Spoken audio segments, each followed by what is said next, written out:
3 minutes from now, the lights in your house go out. You will assume it is a fault. You will reset the breaker. Nothing happens. You pull out your phone. No signal. You step outside. Your neighbours are also stepping outside. The street lights are dark. So are the traffic lights. Above you, the sky is the wrong colour. A Carrington class coronal mass ejection has just struck the Earth. Most of the people you can see do not yet know what has happened. Within 72 hours, they will. This is Scenario 0. Today, could you survive a Carrington event? On September 1st, 1859, a British astronomer named Richard Carrington was observing sunspots through a telescope at his home in Surrey. At 11:18 in the morning, he saw 2 crescents of brilliant white light erupt across the face of the sun. He drew them. He timed them. He had no idea what he was looking at. What Carrington had witnessed was the most powerful solar flare and coronal mass ejection in recorded human history. Roughly 17 hours later, the ejected mass, billions of tons of magnetized plasma, struck the Earth's magnetosphere. What followed was the closest the modern world has ever come to a continent-scale electromagnetic catastrophe. The effects in 1859 were almost picturesque. Auroras visible as far south as Cuba and Hawaii, compasses spinning, telegraph operators reporting that their lines remained electrified even after the batteries were disconnected. Some operators were burned, some telegraph paper ignited spontaneously, and several stations were able to transmit messages using only the induced current from the storm itself. That was 1859. 3 telegraph lines in the entire United States. No electrical grid. No satellites. No semiconductors.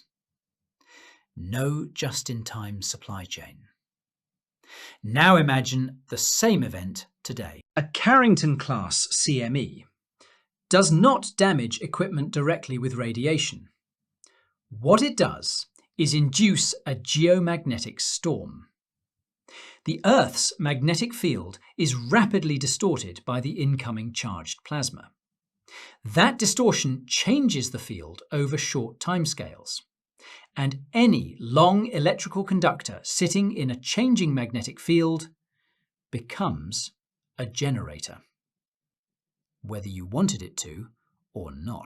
The longer the conductor, the more current is induced. Telegraph wires in 1859 were tens of miles long. High-voltage transmission lines today are hundreds.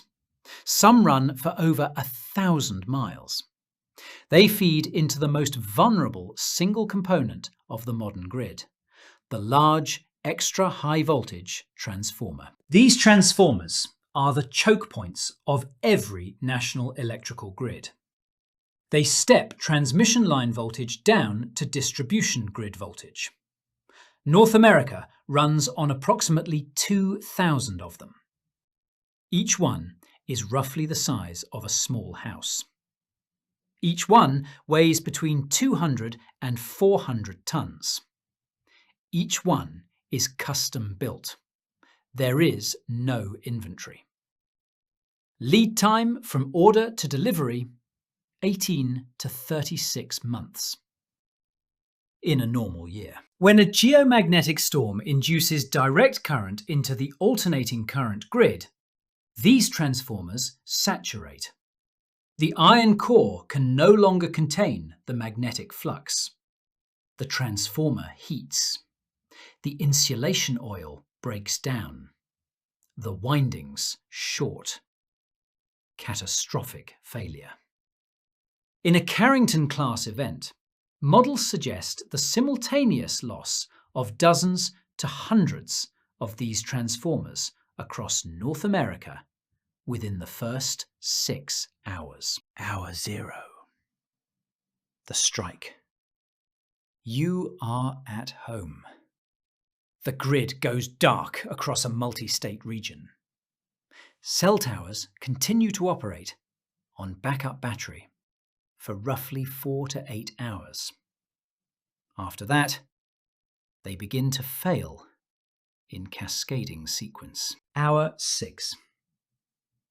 The first emergency broadcast system messages go out over AM radio, which, with its long wavelength transmission, is the most resilient communication medium in the catastrophe.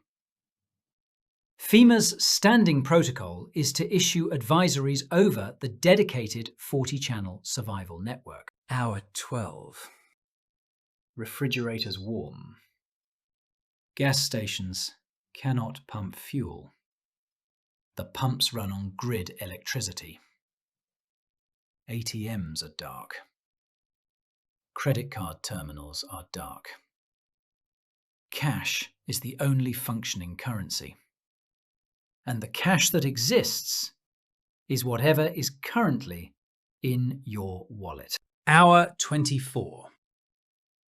Municipal water supplies depend on electric pumps. Most cities have 8 to 48 hours of pressure remaining in the system, depending on elevation and reservoir storage. After that, taps run dry. Sewage stops moving. Hour 48. The first deaths begin. Not from violence, from insulin-dependent diabetics whose supplies are now warm and degrading.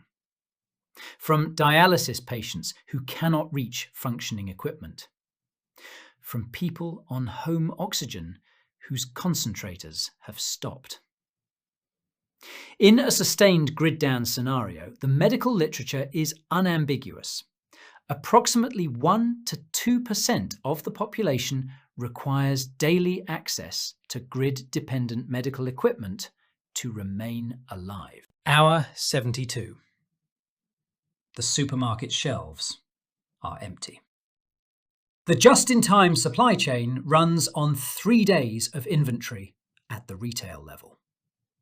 At the warehouse level, 7 to 10 days. Without diesel for the trucks, and the truck fleet runs on diesel pumped through grid-dependent stations, no replenishment is occurring anywhere. Day 4. Police and emergency services are operating on backup generators and dwindling fuel reserves. Hospitals, which are mandated to have 72 hours of generator capacity, begin triaging patients. Patients on life support without family transport options are transferred to comfort care.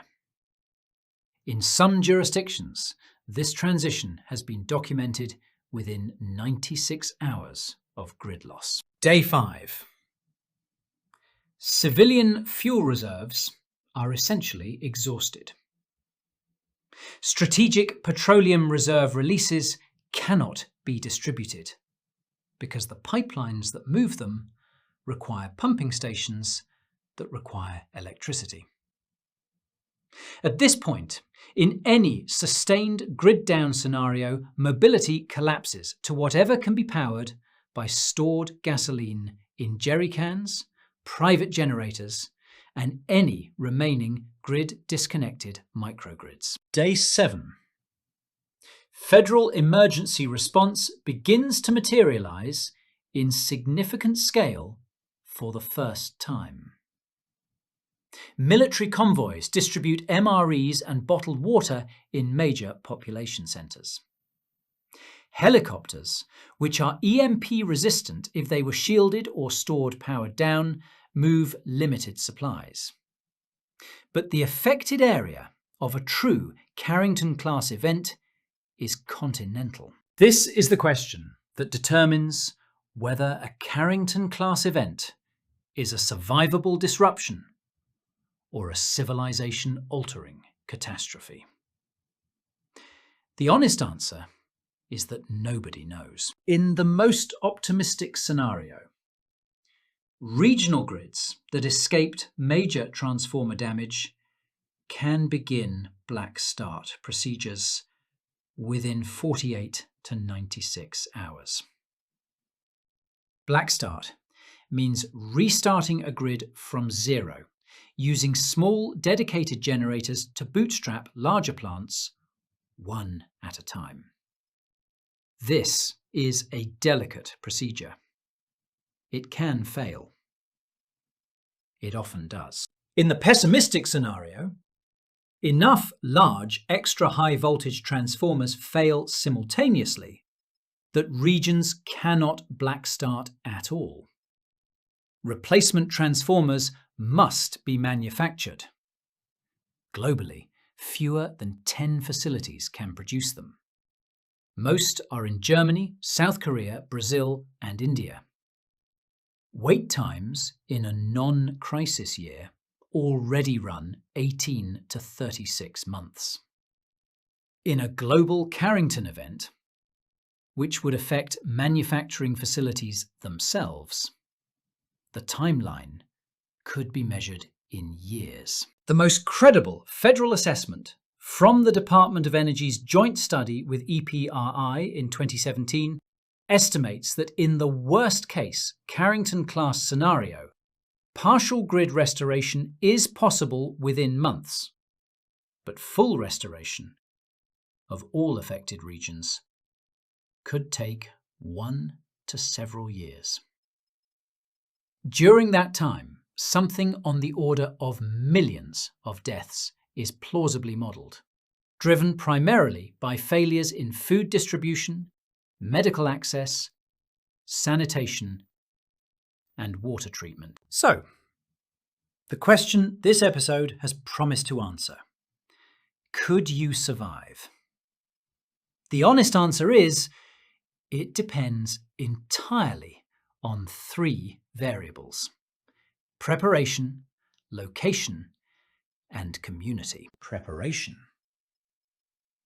At the individual level, the standard FEMA recommendation is 14 days of water, 1 gallon per person per day, 14 days of shelf-stable food, a battery or hand-crank-powered AM/FM radio, flashlights with stored batteries kept in metal containers, a manual can opener, a basic first aid kit, essential medications in a 30 to 90-day supply, and a small reserve of cash in small bills.